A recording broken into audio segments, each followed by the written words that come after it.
been a long time since we've done a video, so let's go ahead and give ourselves a quick update before winter sets in.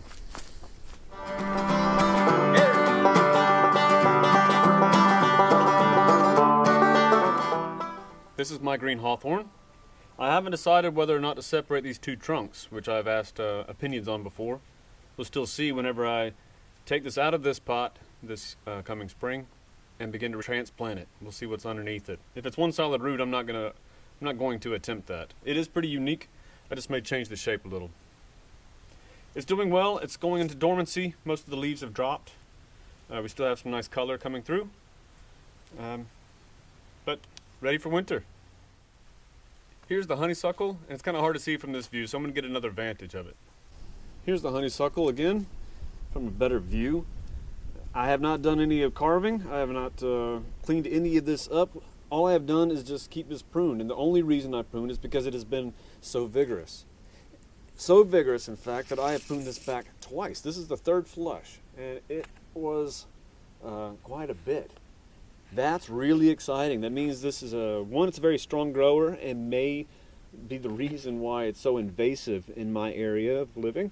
But two, it means that it survived the transplanting process with ease. You can see I've got adventitious roots down here, something that wasn't present before. And this whole bucket, all I got to do is scrape just a little bit. Let me adjust this camera. Scrape a little bit, and I've got roots all over the place. This bucket's full of them. So I'll be transplanting this spring, and we'll see exactly how much growth we have had under the soil, and I'm certain it reflects the amount of growth we've had above the soil. This is one of the hornbeams you've seen throughout these video series. Very strong growth this year, right here especially. And so that has become the new top. It's thickened up. It's I don't know, it's more than a pencil, but less than my pinky. I need to carve up this section, which you may or may not see. I'll get a detailed shot in a minute. But there's an obvious swelling here, which is the live vein. And then there's shrinkage here from the dead section, and that will be carved out. And once I carve it out, I'll just score the edge of the live vein to help bring that callus in over that dead wood. I think that's looking good. Let's check out another one. This is another hornbeam, which you've also seen. This one still has its leaves. Hornbeam is similar to beech. Hello, Asa.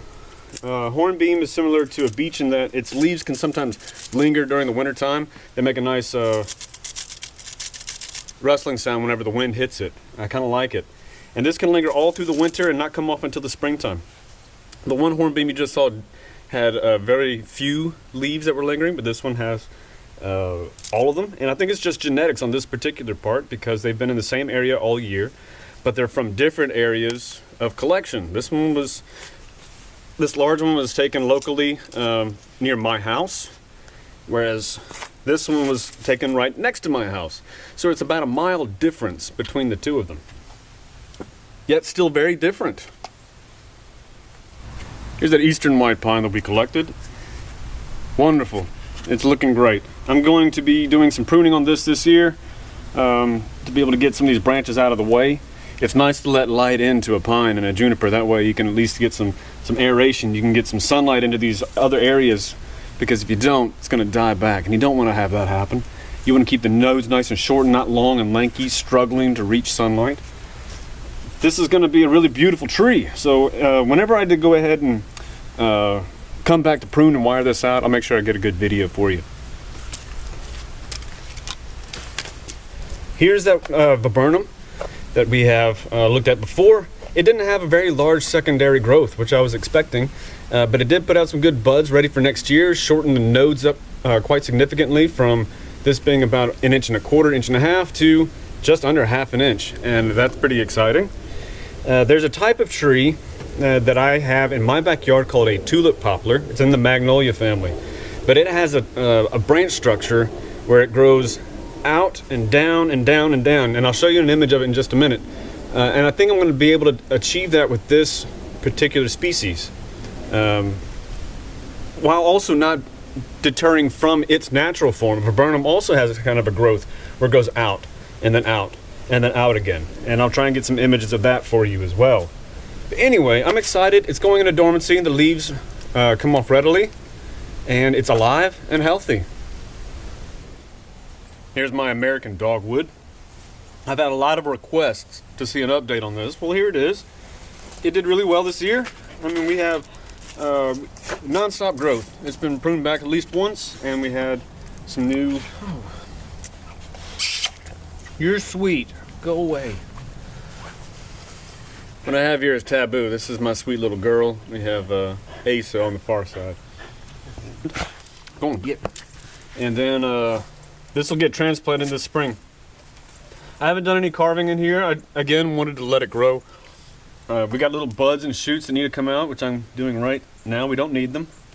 It's just very vigorous, and that makes me excited that this has got a very strong root system as well as it's got a strong branching system. This is the monster persimmon that was collected earlier this year, and there was a good video for that. There was quite a struggle to get this tree out, and it was quite a struggle for the tree itself, and it did not survive that struggle. I believe the two main reasons are, one, it did not have fine roots, or that many fine roots coming off the base. And number two, it had two very large tap roots that had to be removed. And in doing so, I created very large cuts that are obviously very difficult to callus over, to quarantine off, and then to begin regrowth. That's a struggle for the tree, and it did not make it. And I hate that I have done that to a plant as beautiful and graceful as this one was. But I wanted to show you that. It's a natural part of our process as bonsai artists, enthusiasts, professionals, is to the death process of a tree. You know, we want them to live, but we can't always make that happen. And it's a side of bonsai that's not talked about as often, at least on video. If you read any books or you talk to any person, they've all killed trees. I am no exception. But you don't see that in video. You just want to see these success stories. It's not the reality of what happens. The majority are successes. Don't get me wrong. But we have ones where we do try, and we try very hard, and it hurts our feelings. But it's what happens. The persimmon was not the only thing we lost this year. We lost our big, beautiful Tucker. He was our big boy. He was a big galoot.